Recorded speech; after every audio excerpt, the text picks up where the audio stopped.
Master Mike. Good afternoon. Thursday lunchtime on the Isle of Man. And the Post Office is working with Royal Mail to review the implications of removing the dedicated aircraft that brings letters and parcels to the Isle of Man. It's considering scrapping daily delivery flights to Jersey and the Isle of Man, sending it by boat instead. That's the Royal Mail, that is. The consultations open into the proposed changes.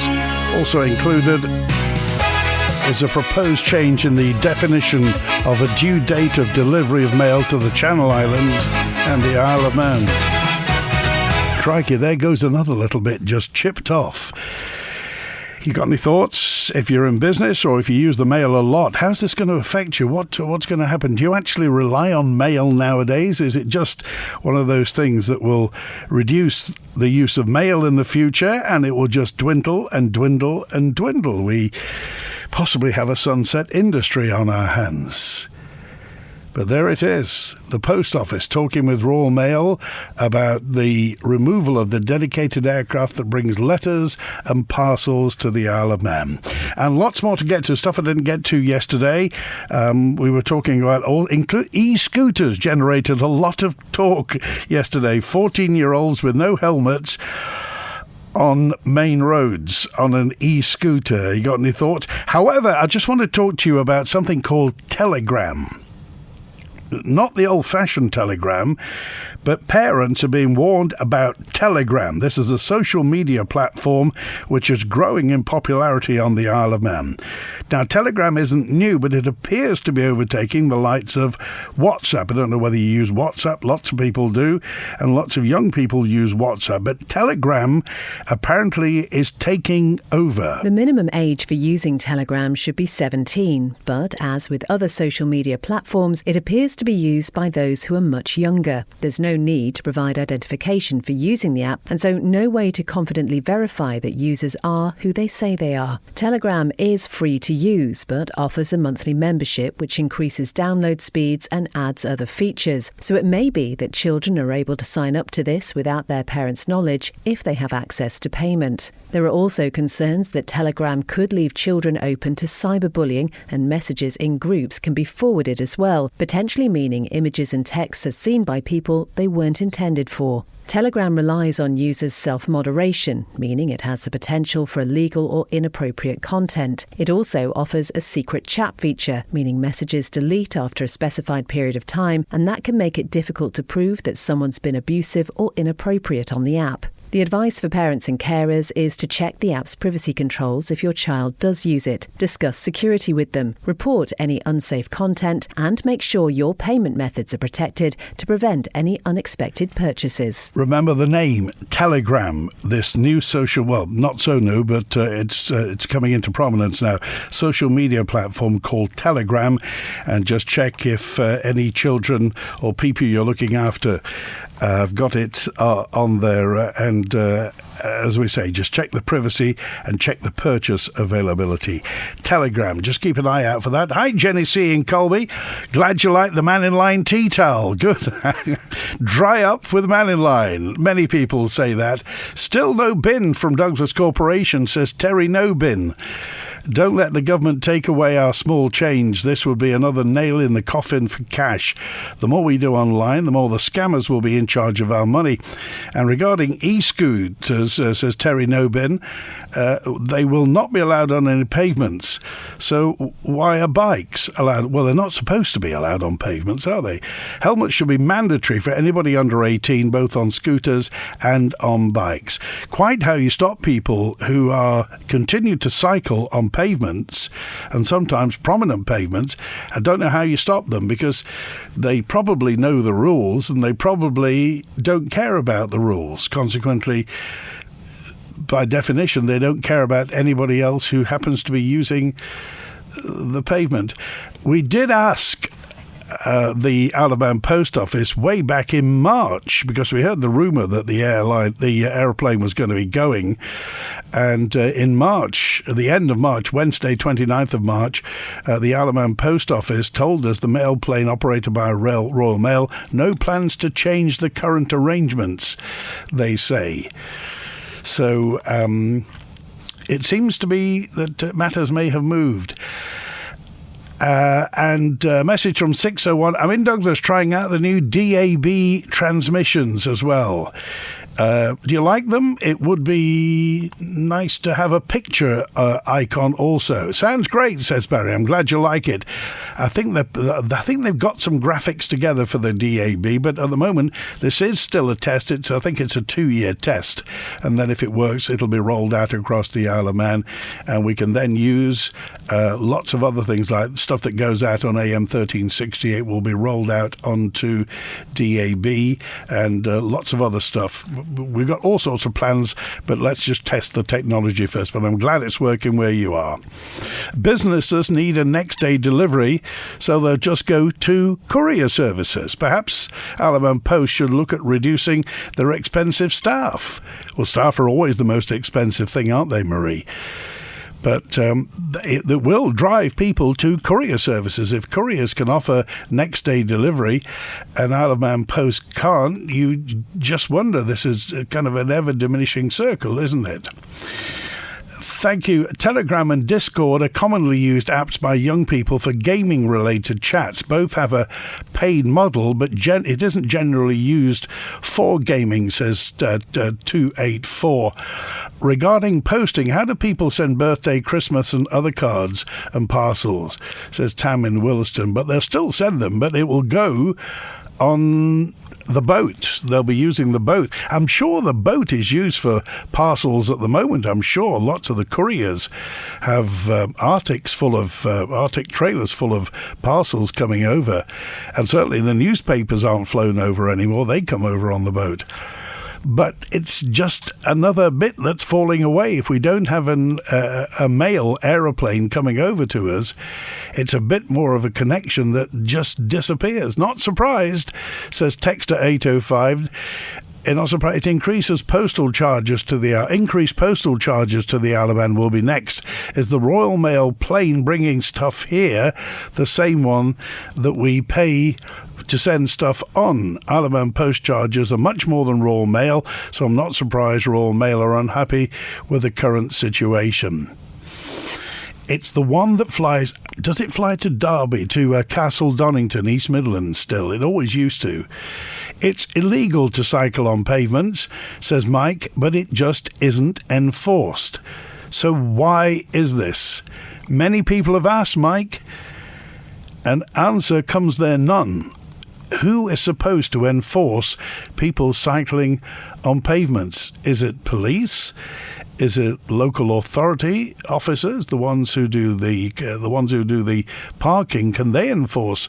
Is there a bylaw officer who can enforce this? There's nothing more disconcerting on a pavement full of people than some half-baked idiot deciding to get their bicycle on and cycled, often whistling, cycle down the pavements. Quite what you can do with people like that, I don't really know. Well, I know what you could do, but you're not supposed to. Is the loss of the mail plane just part of Stu Peters' master plan to get rid of Isle of Man Post Office? I don't think he is the chair of Isle of Man Post Office, so now no doubt we'll be hearing from Mr. Peters about this. E-scooters were a nightmare flying around for all drivers. They've no insurance and no road knowledge. Well, I'm sure they have some road knowledge, Jimmy, but we take the point. The post is late enough without getting rid of the mail plane. Also, what about special delivery guarantee, 24-hour delivery?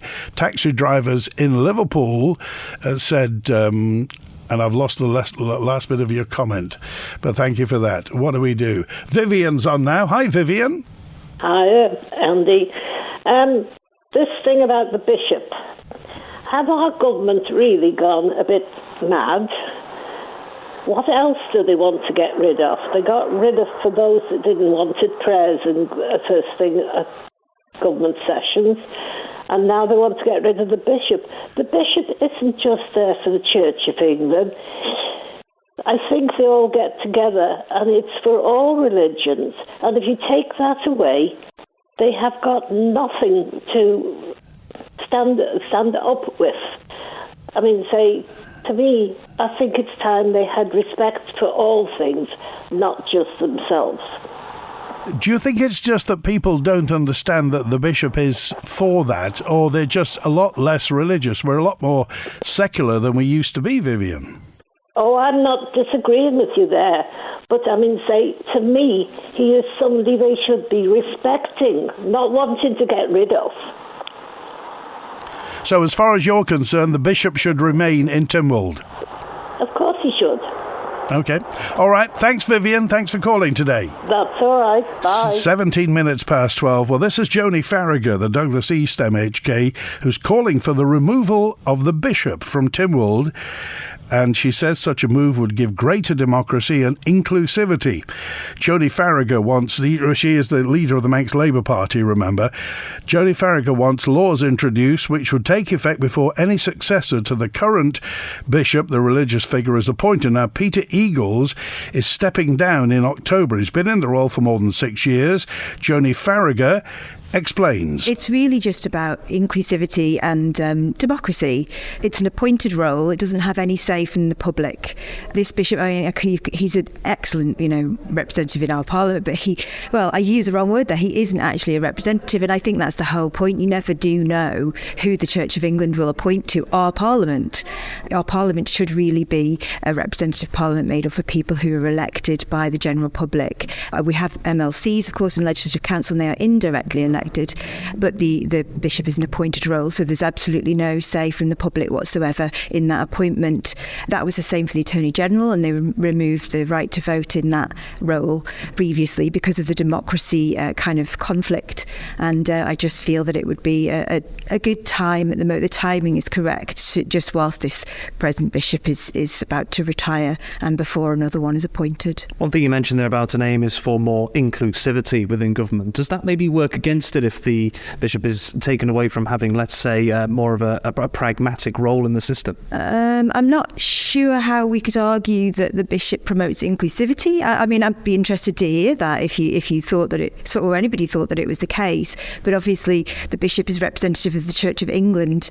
We know that around about 45% of people in the last census on the Isle of Man identified as having no religion whatsoever, and there were a various sort of combination of other religions there. So if we were going to talk about inclusivity with regards to that role, we might want to look at having somebody who was also atheistic or free thinking in a role. We might want to look at somebody from other faiths. I think that would be inclusive, but I'm not sure how we would argue that the bishop as a role is an inclusive role. If that motion was to go through and if it was to pass, what benefits do you think it would actually bring to the government system? So it would just make it more representative of the people of the island, first of all, and secondly, it would increase democracy within our parliament. So that, to me, is quite a fundamental principle of our parliamentary makeup. I think it's really important to get that element of democracy in there. It feels to me like it doesn't look great that we have somebody who's appointed without any reference to the general public. What do you think about this? That's Joni Farragher, Douglas East MHK, talking about getting rid of the bishop from Tynwald when the current one stands down. Nothing personal, she said, but she just wants the role gone from Tynwald. You got any thoughts? Back in 2017, during the previous administration, during Mr. Quayle's administration, Tynwald decided the bishop should retain a permanent seat in Legco with full voting powers on policy matters. Text, email, call, WhatsApp. Any thoughts on this? Or Howard's on now. Hi, Howard. Hello, Andy. I haven't heard most of the programme up till now, but my wife just said something about the controversy or the query about the mail plane.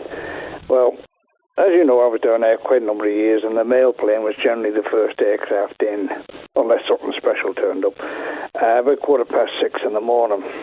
It would go over and sit on what we termed as the East Apron.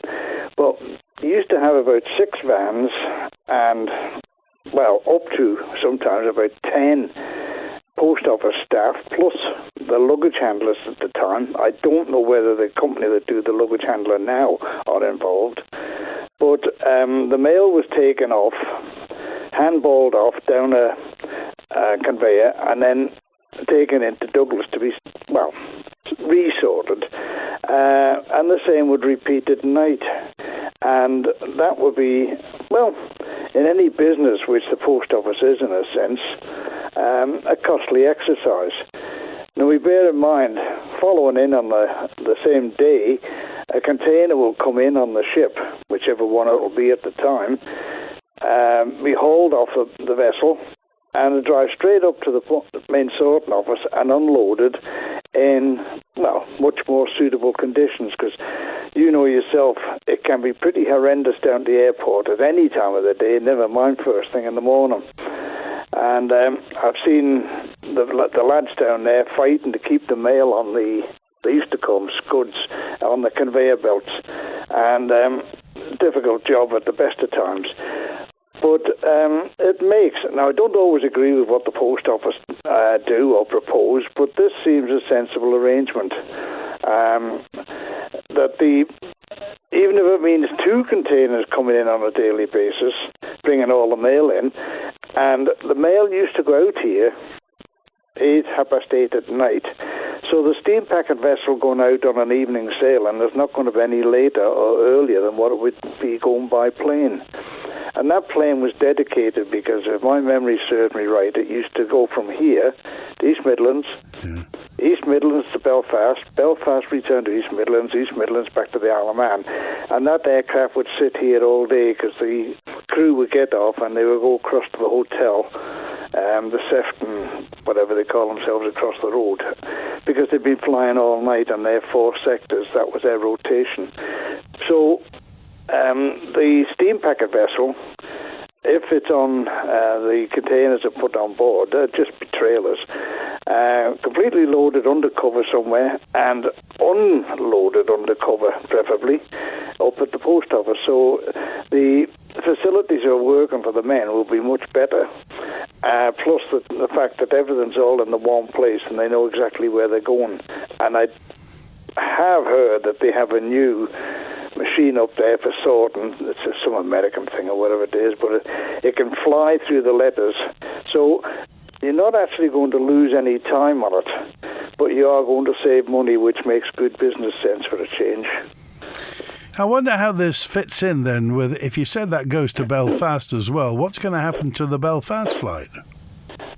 Well, they already use 737s on that now. This aircraft they use for the post coming out of here, it used to be Emerald Airways and all the different ones they were chartered on it, but it's of a similar size and type to the ones that Logan Air use, and I'm led to believe that had to be acquired, chartered or otherwise, to cover the facilities. So, as I say, they used to go out of here, used to come in the morning, and we would go around with the trucks because we were refueling, and the boys would leave a note up in the flight deck in the window how much fuel they wanted, and we'd do all the service aircraft first, and then we'd go back to them, because they came off the aircraft and went straight over, and they were sleeping there for the day, and they'd turn up again about 7 o'clock at night. Well, they say, Royal Mail say they're looking at this, which means it's probably going to happen, that the plane will go. Well, you've actually got 2 sets of workforce. There's a trailer that comes off the boat with parcels, etc., and goes away at night, and you got the other small parcels coming in on the aircraft and going out at night. So it's been duplicated. And if the aircraft is becoming cost ineffective, then that makes sense, because the vessel, the boat, Ben, Manxman, whatever it's going to be, is going to be sailing twice a day anyway. And that makes more sense, which makes a change for the hierarchy in the post office. Okay. They must have had a light bulb moment. Okay. All right, Howard. That makes sense. As I say, I don't always agree with what the post office have to say, but on this occasion, I think they are right. Thanks for that, Howard. Take care. Cheers now. Bye-bye. And Betty joins us now. Hi, Betty. Oh, hi, Andy. This is just a thought. I haven't got any particular feelings about whether the bishop should be there or not, but I believe, I could be quite wrong, but I believe to be truly democratic, we should get rid of the whole of LegCo, because the public don't vote for LegCo. do they? I don't think they do. Well, they don't vote. No, they don't vote. They're voted by MHKs. Yes, but the public don't. So to be really democratic, we should get rid of the whole lot of LegCo. Well, they've been talking about reforming the upper house for years and years, whether or not to make it like in Jersey, where you have local deputies and island-wide senators, that we would have, if you like, regional MHKs for the constituencies and island-wide LegCo members, but that would create an all-island vote. Now, it's been mooted many times, but it's never come to anything. So at the moment, we have them appointed by a vote in Keys. Yes, and it's like an old boys' club for the MHKs is what I think most people think about LegCo, actually. Well, they're supposed to be revising scrutiny and revision is what they're there for. They're not really there for policy. They're to make sure what's been passed works. I know that, but I don't believe it takes them all that long. That's just my belief. But while I'm at it, I think we've got too many MHKs anyway.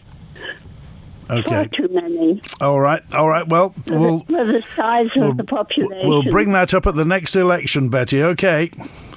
Before I go, I just wonder what they manage to do all day. I'm sure they'll tell you. Thanks for that, Betty. Okay. All right. And Bill's with us now. Hi, Bill. Hi, yes. With regard to the bishop. Yeah. Yeah, definitely shouldn't be going on in this day and age. It's farcical, really. We have no say whatsoever in his appointment or her appointment, come to that, could be. And certainly no line on what the next bishop's politics might entail. And we have no way of saying no to that, which is completely wrong in a democracy. He should be voted into that position by the public. There should be an election for the bishop to be voted in, if indeed he is voted in. So what's your principal? What's your principal objection? That it's out of date, that we're not spiritual anymore, or that he's undemocratic? I'm not suggesting we're not spiritual anymore either. There are very many spiritual people on the island, without doubt. But it's an undemocratic position. It's not voted for by the people. I get to make the choice of whether or not I go to church, but I don't get to make the choice over what the bishop might say within LegCo. And that's wrong. There's no way that we should have somebody who is unelected in a position with that much power. And that's my basic principle. Whether or not people are spiritual, and there are plenty of people on the island who are, I'm very aware of that, and I use the word spiritual in the loosest possible sense. I mean that to cover all the different religions and belief systems, including the pink unicorn and flying spaghetti monster. But he shouldn't be there, really. It's not a position that we should have in this day and age. It's arcane. We don't need it. Okay. Let's get rid of it. Appreciate, Bill. Thanks for calling. Thank you. All right, it's 12:30 now on Man in Line today. And Stephen's with us. Hello, Stephen. Good afternoon, Andy, and good afternoon, listeners. I've got a slightly different take on the situation of whether the bishop should be in LegCo or not. And LegCo is a whole different situation in any event, but I think it should be a settled matter now for at least a generation. We've had the debate, and the decision was to leave the bishop there with his full voting powers, and to constantly come back and every Tynwald to try and change it is, in my view, wrong. It's a little bit like the Scottish independence vote. The idea from some people is if we keep on pushing the vote, we'll get the result we want. It was a settled matter, and it should be left. Now, whether we should have a LegCo that is elected by the Electoral College of the House of Keys is another matter. Should it be an all-island vote? And then we've got the question of, are we making super MLCs? So there's a lot more to this of what should or shouldn't happen with the bishop. But my basic principle is we've had the decision, and it should be a settled matter for a long period of time. And over the bishop's legitimacy, people should remember that there's an awful lot of people that still go to church every week, and the bishop's representatives are all there talking to everybody. So in some regards, the bishop has got a greater flock than any MHK or MLC can claim to have, because and we saw how important the church was during COVID, the work that they did during COVID.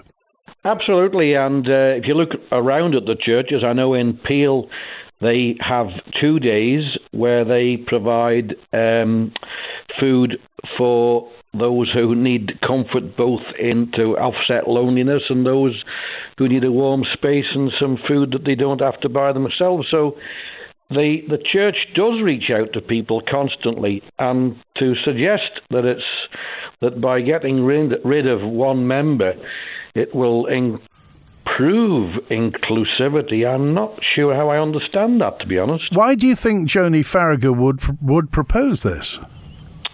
Well, it may well be that it's something that she passionately thinks about, that possibly she's not religious at all and doesn't understand how important religion is to some people. But don't forget, religion is a protected characteristic in the Equality Act. So for a lot of people, it is an important aspect of their daily life. So to think it's not is simplifying the problem or the issue. It is not as simple as saying the bishop should be there or shouldn't be there. There's a lot more issues at stake. What do we do at Tynwald Day? Do we not have if you want to not have religion? What I think Joni's trying to do is have her cake and eat it. If we don't want religion in Tynwald, say so. Be honest and say that. So we do away with prayers, and we do away with prayers in Tynwald. We take the religious aspect away from the Tynwald Day ceremony itself, because that's the crossover. So let's be honest. If you don't want religion at all, say so, and let's do it like that and let people decide. Okay, all right. And I have to say, by the way, congratulations on the public meeting you organised, and I understand paid for on Monday, Stephen. Well, that's not entirely accurate. There was a number of people who did come up to me at the end of the meeting and give me contributions. So we've actually got more than we were charged for the night. So well done to all those who came up and offered contributions. So there's a handsome contribution that we can give to Rosemount Trinity Church. Now there's another aspect of how the church provided a meeting hall for us. Now, admittedly, it wasn't the Church of England, it was the Methodist Church, but they did provide that facility. And it is difficult to get venues which are affordable for the community. That is a big issue for people to get small venues. And on this occasion, Phil Crane and the Rosemount Trinity did come up trumps for us. So, as I say, well done to all those who contributed. We've got a nice little sum of money to help with their running costs. Okay, all right. I appreciate that, Stephen. Thanks for calling. And Bonzo's on now. Hi, Bonzo. Hello there. Yes, well, all this religious talk is, it's. I'm just wondering where the representation is for us Pastafarians. Well, cards on the table. Are you a religious person? Do you consider yourself spiritual? Do you think the bishop should be in Tynwald? The Ginger Hall has it all. Whether you want a relaxing pub with a superb drink selection, fantastic food from the Manx Country Kitchen to eat in or take away, including bar baskets from 5 p.m. Friday and Saturday, and Sunday roasts from noon, to great live music, even event space, then you'll find it at the iconic Ginger Hall Hotel. For all the latest news, events and more, including Manx Country Kitchen's tasty menus, check out the Ginger Hall on social media. The Ginger Hall really does does have it all. You've got an investment plan? Yeah, Mike set it up. But don't you need loads of money to do that? Not this one. It's called Shearwater from Ramsey Crookall, and you pay in monthly as little as £100. So it's like saving regularly, really helping us invest in the future. For a house, or the kids' education. £100 a month? I could easily do that. You should. The sooner you start, the better. Invest in your future with as little as £100 a month. Shearwater from Ramsey Crookall, the island's investment specialist for 75 years. Call 717171 or visit ramseycrookall.com. Licensed and regulated by the Isle of Man Financial Services Authority. TGI Fridays, Harry Ramsden's, Greg's, Chiquito. They're each loved for food and enjoyment. And now they've all teamed up with Iceland to bring their famous food direct to you.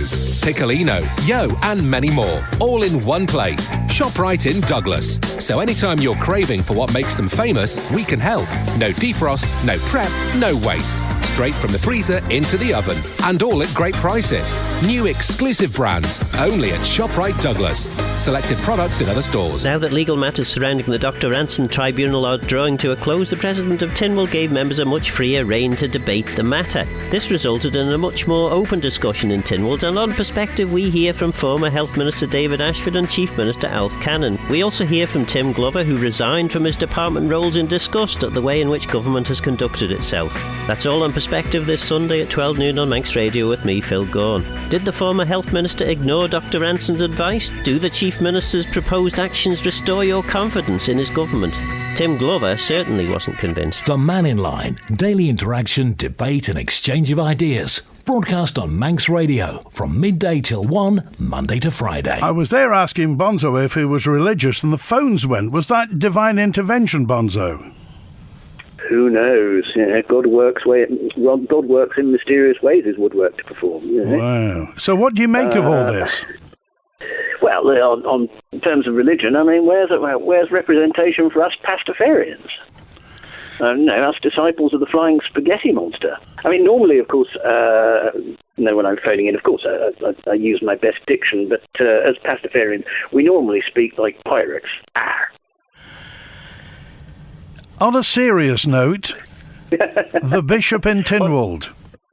Right. On a serious note, the Bishop in Tynwald. The idea of sort of electing a bishop for Tynwald and not electing the rest of Legco, that I think Bill was talking about. I think he might have been getting a bit confused there. I think that's a bit not really a goer. But as goes the bishop, I think it must be remembered that the Church of England is, of course, a state church. It was developed for the purposes of Henry VIII's divorce. And then later on, a lot of the requirements of people to have Christian worship under the Church of England were under something called the Tests and Corporations Act, whereby Catholics, particularly, were debarred, and non-conformists like Methodists were barred from public office until the 1860s, 1870s. So the idea of having representatives of the Church of England or indeed Church of Scotland or whatever, in an assembly goes back to those kind of days. And I think its time is long past, to be honest.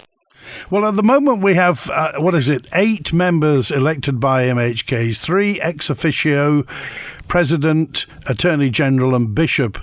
The Attorney General doesn't have a vote. The President's only got a casting vote, but the Bishop has a vote. What about taking the vote off him? Well, you can take the vote off them, but as I recall, I think the line from Lambeth Palace is that, no vote, no bishop. That they'll just revoke the bishopric. And how iconic do you think it is having a bishop on the Isle of Man?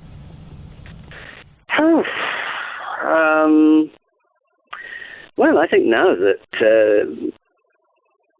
things have ebbed away to a certain extent in terms of organised religion and people attending church, now we have many people of other faiths here. I'm not quite sure that this is such a matter of huge relevance. Presumably, the there are people who do see the bishop as an icon on the Isle of Man, and that would see that as some sort of diminution of our status. If he went. I think those people themselves are diminishing as a proportion of society. I think that's a view, really, of a dwindling minority of older people. Well, we are becoming a more secular society, but, I mean, religion does have a part to a greater or lesser extent. I mean, lots of people, whether they believe in God or not, still go to church to get married. Lots of people do. Well, yes, but most other assemblies separate church and state from each other. Yeah. So I don't think that it's entirely necessary, or indeed democratically valid, that religious bodies should automatically get to participate in the legislative process. Do you think Joni Farragher's onto something? Well, I think it's certainly. I think it's certainly all entirely valid for her to bring this up. And indeed, for it to be brought up, however many times they want to bring it up in Tynwald at all, that's up to members.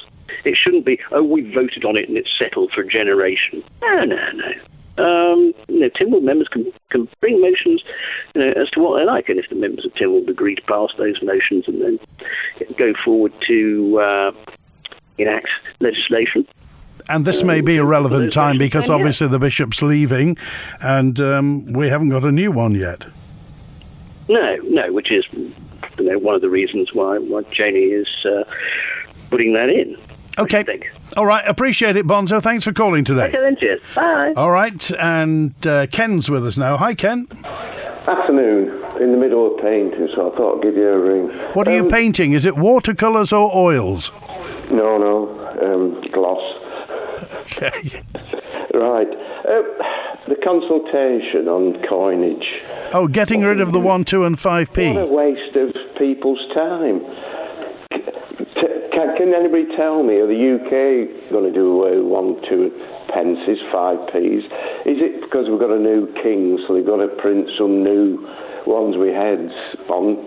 But just let's if we're not going to print them, mint them with the Charles's head on, let's just not bother doing any more and just use the UK. I've just looked in a bag and 50% of the copper coins are British in my bag, so we don't need to do any more unless somebody makes the decision they want the Charles's head off and have, collector's packs and things like that.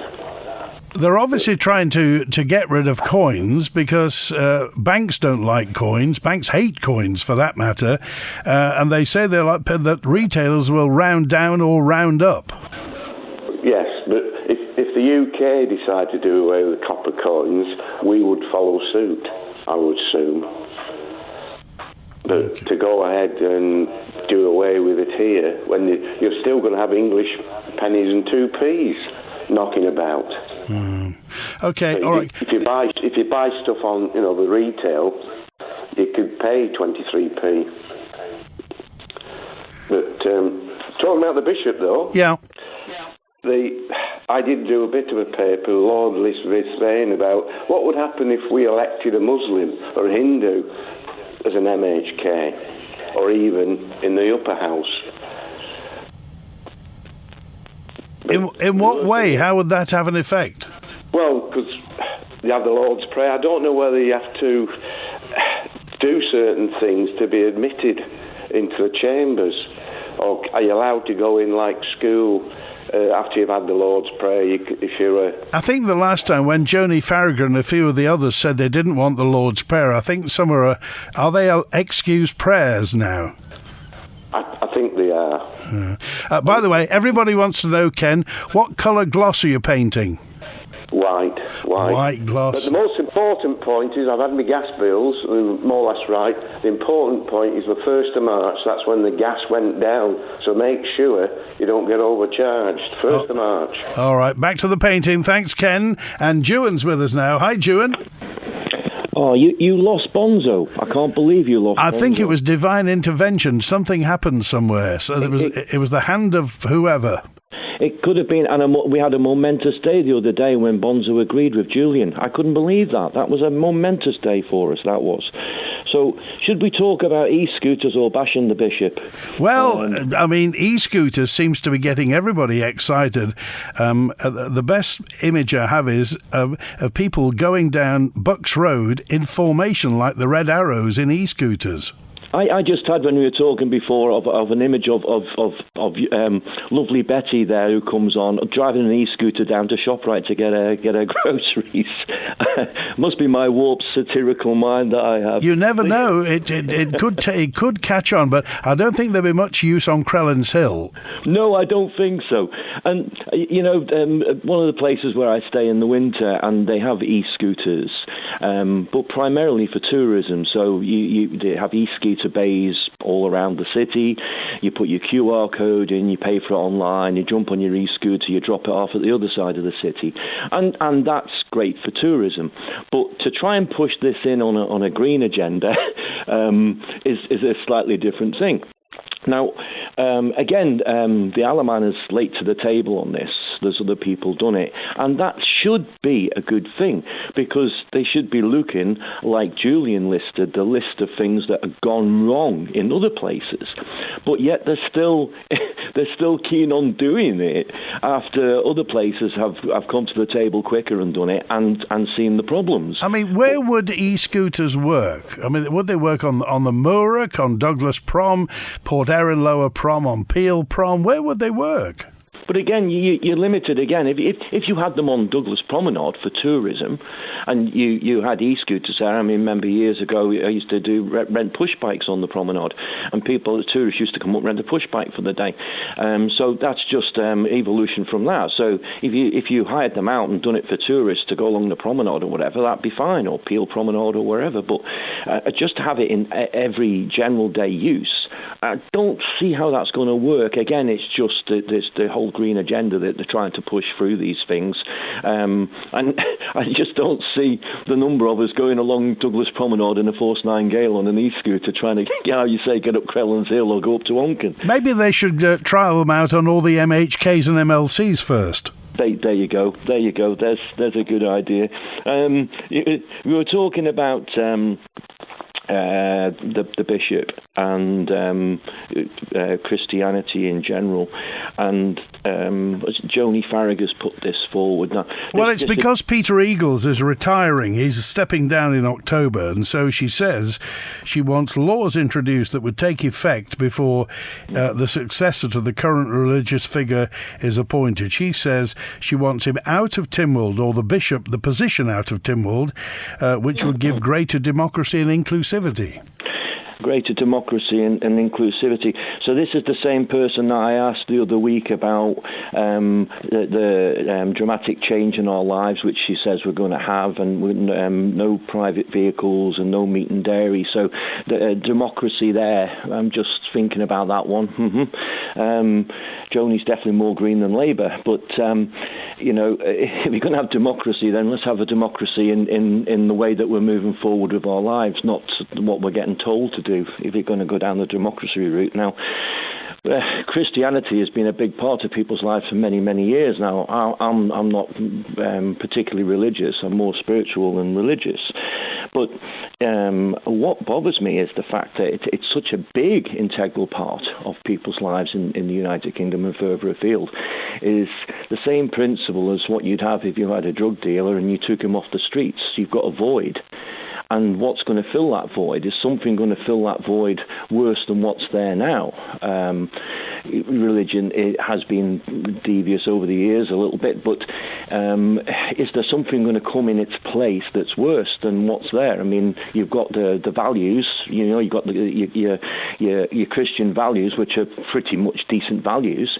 If you're going to get rid of that, and we've had that kind of systematic destruction of Christianity over quite a few years now, so it just bothers me what's going to replace that when they, trying to do away with it piece by piece. And I see. Yeah, it's the old "you don't know what you've got till it's gone" sort of thing. Well, yeah, I mean, like I say, that if you take a drug dealer out, that's great, but if you get a worse one in its place, then you're not doing yourself any favours. So, we've had this thing of diversity over the years, and that's great. But if you're going to get rid of Christianity in a whole, which is what they're trying to do bit by bit, where are we heading? Okay. All right, Jewett, good to hear from you. Thanks for calling. Andy, see you. All right, 8 minutes before 1. This year's Mental Health Awareness Week theme is anxiety.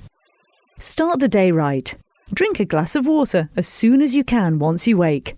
You'll instantly feel more awake and ready to take on the day. Ramsey Crookall, supporting Mental Health Awareness Week on your nation station, Manx Radio. Now, this coming Monday, the 22nd of May, Claire Barber's going to be on Man in Line. Claire Barber is the DEFA Minister, and her interim Chief Officer, Steve Stanley, will be with her next Wednesday. A week ago as yesterday, Daphne Kane's on. Daphne is the Climate Change Transformation Board Chair. She'll be along with two members of the board, Dave Sowden and Clive Collister, talking about the Climate Change Transformation Board and what happened to that famous £400,000. And then a week next Tuesday, everything to do with the airport. Gary Cobb, the airport director, will be here along with the DOI Minister, Chris Thomas, MHK. Of course, the DOI is responsible for the airport. So, DEFA on Monday, Climate Change Transformation Board on Wednesday, and a week on Tuesday, everything to do with the airport.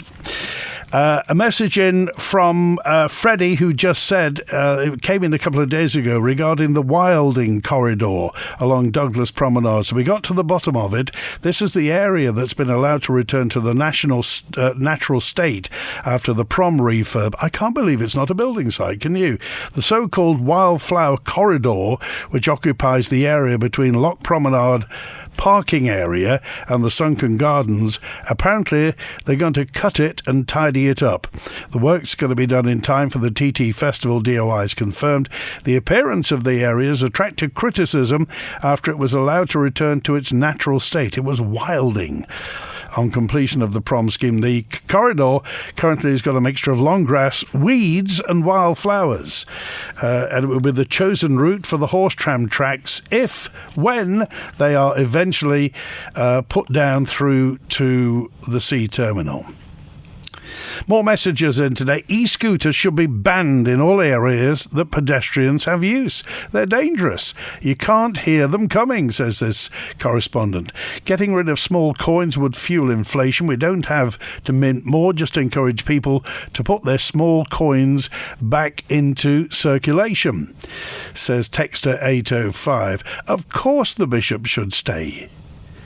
Perhaps those people should go across and join the Labour Party there. Well, no, Joni Farrago is an elected representative. She has a right, she has a mandate to put forward things like that. So getting rid of the bishop, I'm sure nobody would argue that the use of churches has decreased markedly over the last few years. Now, whether that means people are less spiritual or less religious than they are is another matter, but attendance at churches has gone down really across the board, hasn't it? So is getting rid of the bishop, and if the Church of England did say if the bishop isn't in Tynwald, then he won't have a bishop, how would that affect you? What would be your thoughts on that? Government distraction tactics. This is scrap small change, get everybody on e-scooters, remove the bishop. Meanwhile, what happens to the economy? Well, we'll find out more about that, actually, because hopefully in the near future, Tim Johnson, MHK, and Mark Lewin. Tim Johnson is the Enterprise Minister. Mark Lewin's the Chief Officer at Enterprise. We'll be finding out exactly what Enterprise is doing to take the economy into a profitable area. That's coming up through in June. And the Chief Minister's here towards the end of June as well. I think the Chief Minister's with Phil Gorn later on this week. Neil says, does the Manx Bishop get extra pay for attending Tynwald?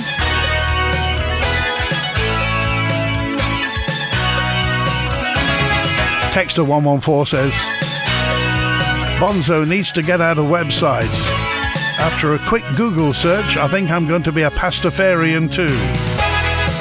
The people who like spaghetti and fusilli and what. That's it. Thanks to Howie Kane on the phones today. Back with an open line tomorrow.